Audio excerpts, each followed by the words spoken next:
நன்றி. வந்த உடனே திருக்குறள் புக்கை கொடுத்த என் பிரியத்துக்குரிய சகோதரர், தயாரிப்பாளர், நடிகர், இயக்குனர் திரு ஜேஎஸ்கே சதீஷ் அவர்களுக்கு நன்றி. அது திறந்த உடனே எனக்கு ஒரு திருக்குறள் எனக்கு பிடிச்சது. அருமை உடைத்தன்று அசாவாமை வேண்டும், பெருமை முயற்சி தரும். அதாவது அருமை உடைத்தென்று அசாவாமை வேண்டும், பெருமை முயற்சி தரும். அப்படின்னா, இந்த செயல் செய்வதற்கு கடினமானது என்று மனத்தளர்ச்சி அடையாமல் தக்க முயற்சி செய்தால் அச்செயலை செய்து பெருமை பெறலாம். ஸோ இந்த டைரக்ஷனுங்கிறது ஒரு பெரிய விஷயம் கிடையாது, அது ஒரு சிரமமான விஷயம் கிடையாது அப்படின்னு நினச்சி முயற்சி பண்ணி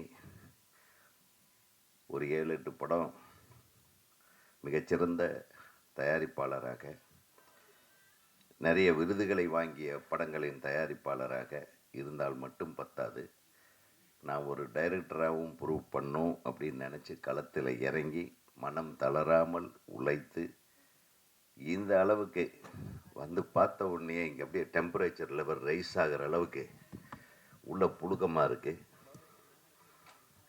ஒரே படத்தில் ஃபயர் பண்ணி விட்டு எல்லாத்தையும் அப்படியே அடுத்தது என்ன, அடுத்தது இந்த சீனோட அடுத்த ஷாட் என்ன, அதுக்குள்ளே வெட்டி விட்டாரையா அப்படின்ற மாதிரி டென்ஷன் இருக்கு. நல்லா தானே இருக்கு. அதான் நீ தான் கற்றுந்தா. ஸோ இந்த ஒன்ஸ் மோர் கேட்கக்கூடிய, அதுவும் பத்திரிகையாளர்கள் ஒன்ஸ் மோர் கேட்கக்கூடிய அளவுக்கு ஒரு, நம்மளும் மனசுக்குள்ளே இன்னொரு தடவை பார்க்கலான்னு தான் இருந்தது. அது முன்னாடி ரோவில் நம்ம, பின்னாடி ரோவில் அந்த ஃபயர்களுக்கு உண்டான மலர்கள் யார் யார் கொளுத்தி போட்டாங்களோ அவங்க எல்லாம் உட்காந்துருக்காங்க. ஒரு மிகச்சிறப்பான முயற்சியை எடுத்திருக்கும் ஜேஎஸ்கே சதீஷ் அவர்களுக்கு என்னுடைய மனமார்ந்த வாழ்த்துக்களை. தமிழ்நாடு திரைப்பட இயக்குனர் சங்க உறுப்பினராக அப்ளிகேஷன் வாங்க போகிற அவருக்கு என்னுடைய மனமார்ந்த வாழ்த்துக்கள். ஏன்னா தயாரிப்பாளர் சங்கத்தில் கூட ஒரு ஆக்டிவ் மெம்பராக, நடப்பு தயாரிப்பாளர் சங்கத்தில் அவர் செயல்பட்டுருக்காரு. அவரை பற்றி குறிப்பிடும்போது தம்பி சொன்னார், ரொம்ப ஆச்சரியமான ஆள் அவர். கவிஞர் சொன்னார், ஒவ்வொரு விஷயத்தை அவருக்கு தெரியும், யாரை எங்கே டச் பண்ணால் என்ன செய்ய முடியும், என்ன கிடைக்கும்னு அப்பப்போ எல்லாத்தையும் டச் பண்ணவர் தான் அவர். அதனால் அவருக்கு தெரியும். இன்னொரு விஷயத்தை விட்டீங்க, அவர் அரசியல்லையும் இருக்கிறார்.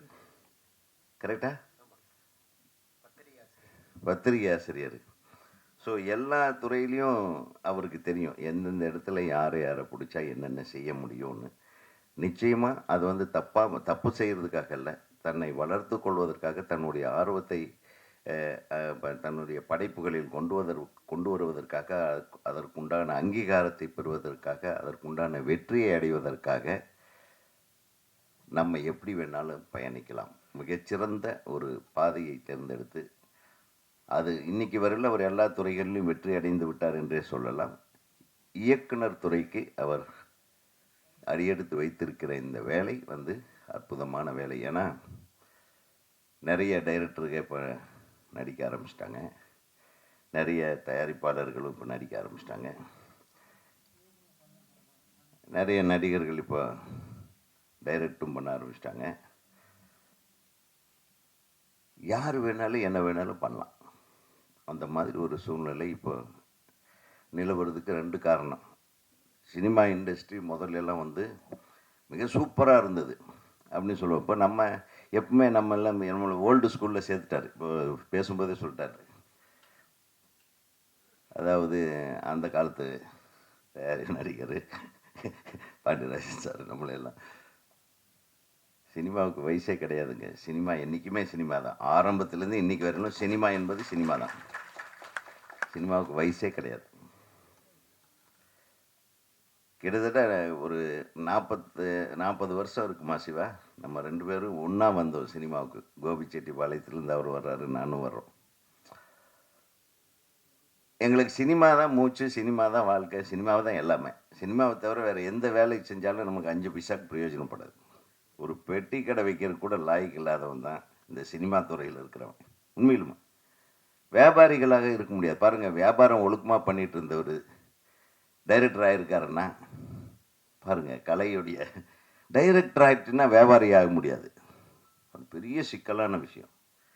எனக்கு தெரிய ஒவ்வொரு படம் எடுக்கும்போதும் ஒரு டைரக்டரை எந்த விதத்திலையும் துன்பப்படுத்தாம டைரக்டருக்கு என்னென்ன வேணுமோ அதெல்லாம் செஞ்சு கொடுத்த தயாரிப்பாளர்ல ஒருத்தர் தான் சிவா. உண்மையிலே நான் பெருமைக்காக சொல்றேன். ஏன்னா சிவா மாதிரி ஒரு மிகச்சிறந்த தயாரிப்பாளர்கள்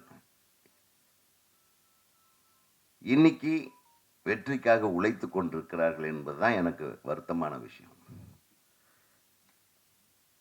எத்தனை பேருக்கு அவங்க வந்து முன்னணியில் அவங்க வெற்றி படிகளில் ஏறிக்கொண்டிருக்கிற நடிகர்களை எல்லாம் உச்சத்துக்கு கொண்டு போய் விட்டவர்கள் அவர் ஒருத்தர். இந்த திரையுலகத்தில் குறிப்பாக மறந்து போகிற ஒரு விஷயம் என்னன்னா இந்த நன்றி என்றது.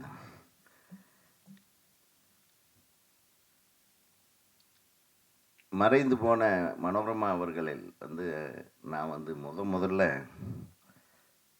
அவங்க ஒரு காலத்தில் காமெடி பண்ணிட்டு இருந்தாங்க. அதுக்கப்புறம் ஏவிஎம் படத்தில் இந்த பாண்டியராஜன் சார் படம் பாட்டி சொல்லி தட்டாதே, அந்த மாதிரி படங்கள்லாம் ஒரு வேறு மாதிரி ஒரு ரேஞ்சில் பண்ணாங்க.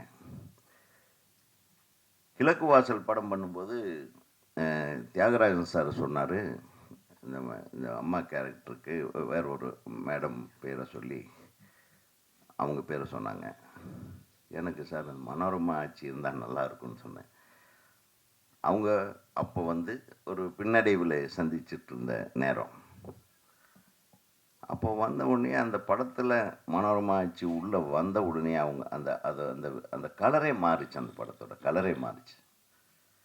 அவங்க காமெடி மட்டும் இல்லாமல் சென்டிமெண்ட் மதராகவும் அதுக்குள்ளே அவங்க காமெடியும் கொண்டு வந்து மிக்ஸ் பண்ணி, அதை தொடர்ந்து என்னுடைய சின்ன கவுண்டர் படத்தில் இந்த பெரிய கவுண்டிச்சி character one of the wonderful character. அது நடிகர் சிவகுமார் அவர்களுடைய அம்மாவை நான் பார்த்துருக்கேன். அவங்க எப்படி இருப்பாங்களோ அதே மாதிரி கொஞ்சம் எத்து பல்லெல்லாம் நானே செட் பண்ணி அவங்களுக்கு நம்ம வாழ்க்கையில் நம்ம சந்தித்த கதாபாத்திரங்களை எல்லாம் உள்ளடக்கி அந்த மாதிரி பண்ணி தொடர்ந்து என்னுடைய படங்களில் எல்லா படங்கள்லையும் மனோரமா வச்சுருந்தாங்க.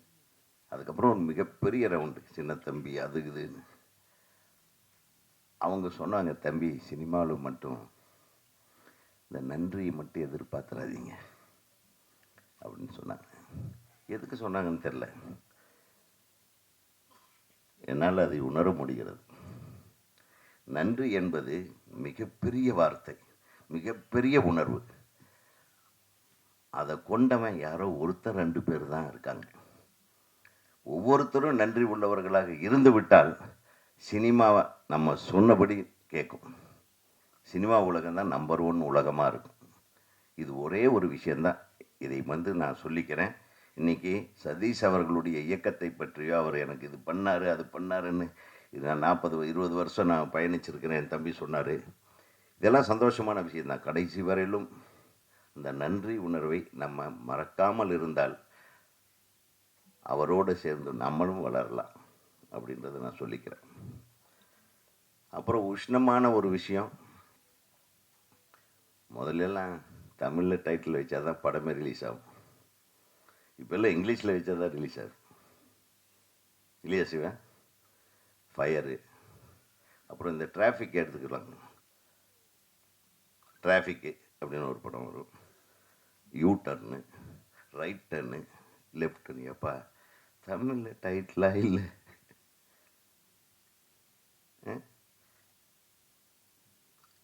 தமிழில் டைட்டில் வச்சுருந்துருக்கலான்றது என்னுடைய பணிவான வேண்டுகோள்.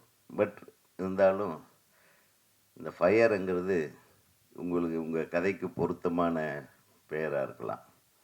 அந்த தம்பி அவர் பேர் என்ன, நம்ம ஹீரோ, அவர் தனியாக கத்திக்கிட்டு இருந்தார் ஒவ்வொருத்தருக்கும். அது எவ்வளவு ஒரு தன் படத்தை வந்து முன்னிறுத்துவதற்காக படம் முடிஞ்ச கடைசிலையும் உழைக்கிற ஒரே ஹீரோ அவர் தான். இந்த எல்லா ஹீரோக்களும் இந்த மாதிரி இருக்கணும். அதே மாதிரி சாட்சி அகர்வால், சாந்தினியா என் பேர் சாந்தினி, காயத்ரி, அப்புறம் அனு, அப்புறம் அவங்க பயங்கர டெம்டிங்காக இருந்தது Rakshitha. She was more attractive in cereals. அப்போல்லாம் ரொம்ப சீரியல் புகழ். நல்ல பண்ணி இந்த மாதிரி கதாபாத்திரத்தை அவங்க ஏற்று நடிக்க ஒத்துக்கிட்டதே பெரிய விஷயம் தான் நினைக்கிறேன். அது தம்பியோட ஃபயர் இருக்கே. டைரக்டரை வாங்க டைரக்டரை, இந்த ஃபயரெல்லாம் தனியாக வச்சுட்டு இருந்திருப்பார் போட்டுருக்கு சிவா. ஏதாச்சும் காட்டியிருக்கார வெளியே? முதல் படமே நம்ம அப்படின்ட்டு நம்ம பார்க்குற மாதிரியே எடுத்திருக்காரு. எவ்வளவு நல்ல தேசிய விருதுகளை பெற்ற படத்தை எடுத்து விட்டு